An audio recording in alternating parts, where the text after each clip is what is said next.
This is Eric Apricot with Dr. Ben Morss. When I first heard the song, I thought, wow, I wonder who she's talking about. She really doesn't like this person.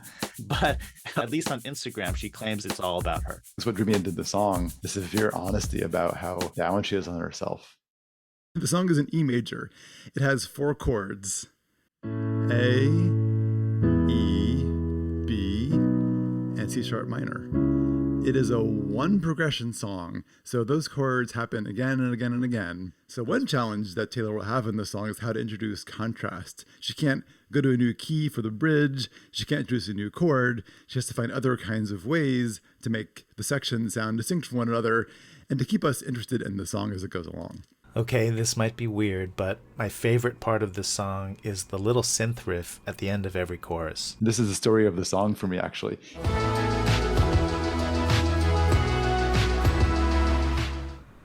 4 notes in a row from the E major scale: A, G sharp, F sharp, and E, and then the last 3 notes of the same scale.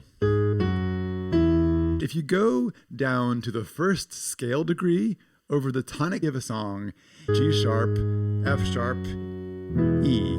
Yeah, that sounds very done. It feels like we're done. Taylor wants us to hear this beautiful closure, but she's smart. Set up the expectation that it's going to happen, withhold the expectation, and then give it to us later on, and we're interested. So let's trace this story through the song's verse, pre-chorus, the chorus, and finally that riff. I have this thing where I get older, but just never wiser. G sharp, some B's, and then down to F sharp, and we land on E. So embedded in this whole complicated phrase is this G sharp, F sharp, E. Remember that? There's your story of the song. So it doesn't feel like we're closed off anyway, because the E itself happens not over the E major, but over C sharp minor, where it feels less like it's the end of the song. The second time through, it's a bit different, right? So there's that G sharp B again, and then it just goes down to F sharp again, and it just stays there. Teasing us by not giving us that E. The pre-chorus is an octave lower. It's very low in the female range. The verse was syncopated, all these offbeat rhythms. The pre-chorus is all quarter notes. So that first part of the verse is like this very visual metaphors. She's imagining things that are happening in the world. And then this lower octave part is super interior. It's her contemplating her flaws. I should not be left to my own devices. And she kind of hits this low B here, although she can't really sing this low. I don't know the full meaning of the low register in the Taylor Swift cinematic universe, but to me, it's like a very vulnerable thing. The phrases start at weird times during the pre-chorus. So she's actually going down from B down to A, down to G sharp, F sharp, and E here. But it doesn't feel that final because then she leaves it immediately. She goes down, then she goes on. She reaches it finally over here. Then we have,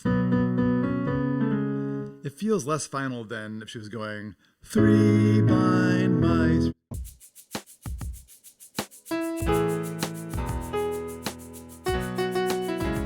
It's so mean, the song. It sounded like a story of someone older, and it sounded like a kind of first-person character assassination. At least on Instagram, she claims it's all about her. It feels like she's just resigned. She's talking about kind of being crazy, being the problem, her life really being over someday, and it feels like she's kind of calm about it at the same time. That's partly the vocal approach, and partly the fact that the song is always going through the same chords all the time, and always trying to close off, like it's kind of going to be satisfying and peaceful. But there's always this chaos that happens during this. It's me. Hi, I'm the problem. It's me.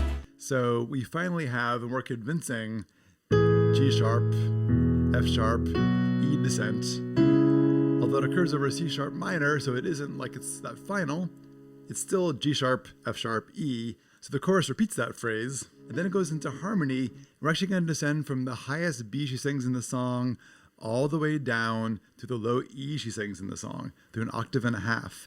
So this is going to now cover basically the territory of the verse and the pre-chorus.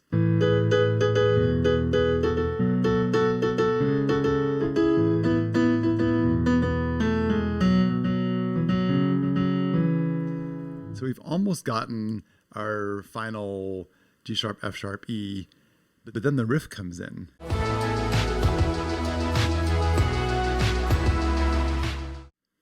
A, G sharp, F sharp, E. Whoa, what was that? G sharp, F sharp, E. There it goes down 3, 2, 1 over the E major chord. And then G sharp, F sharp, E. So there you go. The riff finishes our story over here.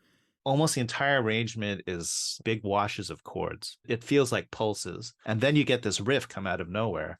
And so that already makes it important. And then at the very, very end of the song, they insist on playing it like in this really teeny little bell Oh, sound. I'd forgotten the end of the song. A little tinkly little sound, right? So the very first note of the synth lick is this A over the A major chord. When I was thinking, why does this sound so cool? Well, I remember Ben telling me a long time ago, whenever you skip over a note, it creates a certain tension, like you want to hear it. And so I went back and looked at all the times A's appeared in the song. Oh my God. Which is not very many.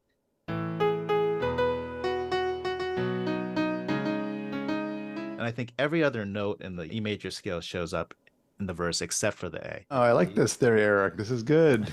And thank you. Keep encouraging me.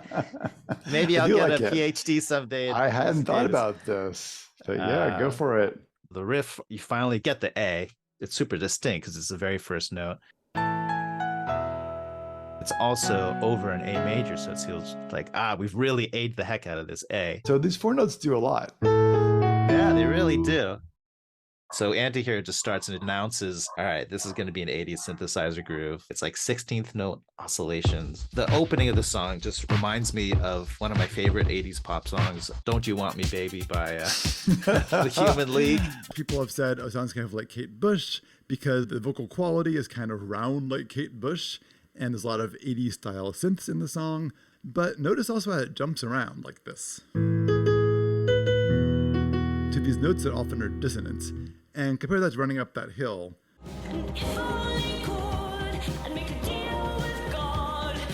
Kate Bush bounces around from B flat to G, B flat to D, these big leaps that happen to begin on these ninths and land on these sevenths, and often hit dissonant notes. Often she plays around with this B flat G thing. And notice also that Taylor Swift, the beginning of the verse goes G sharp B over an A chord, which compares to Kate Bush's B flat G over an A flat chord. It's the same exact thing, up a half step. It's the vocal quality and the synths, but also the melodic content. The leaps make it sound Kate Bushy. One thing this also does for the song is makes it feel unstable. We feel like we're jumping around all over the place. We're not sure where we are exactly, which is welcome, makes the song exciting.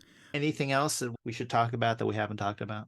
In general, when we're talking about looking at things from a music theory point of view, it doesn't mean that it was written with someone saying, I got to fill in all the gaps. It just probably felt good or instinct, or it's possible they used it as a creative technique, but it doesn't matter. It's there, like it's there in the notes. Like we're trying to understand why things feel cool and not how it was written. So I want to say, any Taylor Swift fans, you can make comments in the video about Taylor Swift and the actual meaning of lines like tea time. Neither of us are Taylor Swift experts. You can educate us here. We're here to learn from you. On Rock Theory, we discover why songs work. We find the magic behind pop songs of all eras and almost any style. Beyond just what notes are in there, what chords are in there, why does a song sound the way it does? What makes the song interesting? We want to know. We will find out.